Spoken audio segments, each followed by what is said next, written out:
Hi, I'm Amaya, and welcome back to my channel. I attended my first K-pop convention, KaptureCon in DC on May 31st, and this got me thinking, why aren't there more K-pop conventions? You guys are probably aware of the most popular K-pop convention, Kcon. Kcon was founded by CJ and Mnet, and it began in LA in 2012. But the convention has now taken place in Europe, Asia, Australia, and North America. K-pop conventions typically have two portions. The first part is in a convention center, where fans can interact with the idols, and the second part is a concert. For all the conventions I've seen, the concert happens after the convention, and the tickets can be sold together or separately. Some conventions like Kcon last multiple days, while others are just one day. Now, let's look back at the question I posed. Why do we not have more K-pop conventions? Kcon's West Coast stop was LA, and they expanded to New York on the East Coast in 2015. Kcon continued stopping in LA and New York until 2019.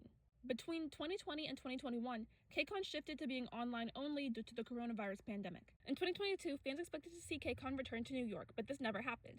Kcon has continued to expand globally, but they dropped their second stop in the US. Now that I've discussed Kcon, let's talk about other K-pop conventions. KaptureCon had its first event this year. It had two parts, the convention and concert, but I only attended the concert. The performers were Lucky 8 Dance Crew, Hoyeon, Ampersand1, and Black Swan, in that order. The dance crew won the convention's dance competition earlier in the day, so they got to perform 2 songs. The artists played 5 songs, and the concert was 2 hours long, lasting from 6:30 p.m. to 8:30 p.m. A little less than half of the seats in the center were filled, and for a few weeks before the concert, they started selling tickets for $25. For reference, I bought my tickets for $50 each, and I was in box 25.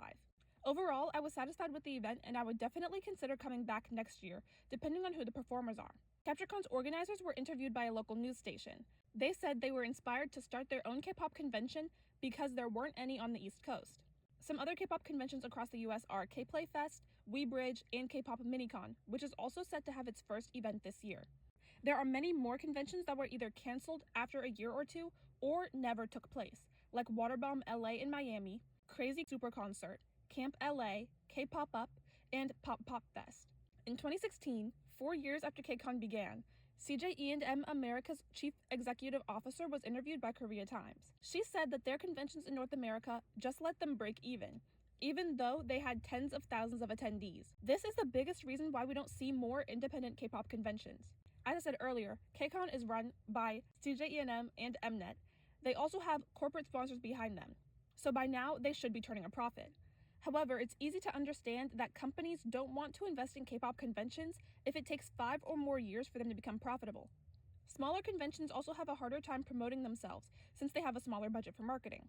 They might just post videos instead of running them as advertisements on social media to save money.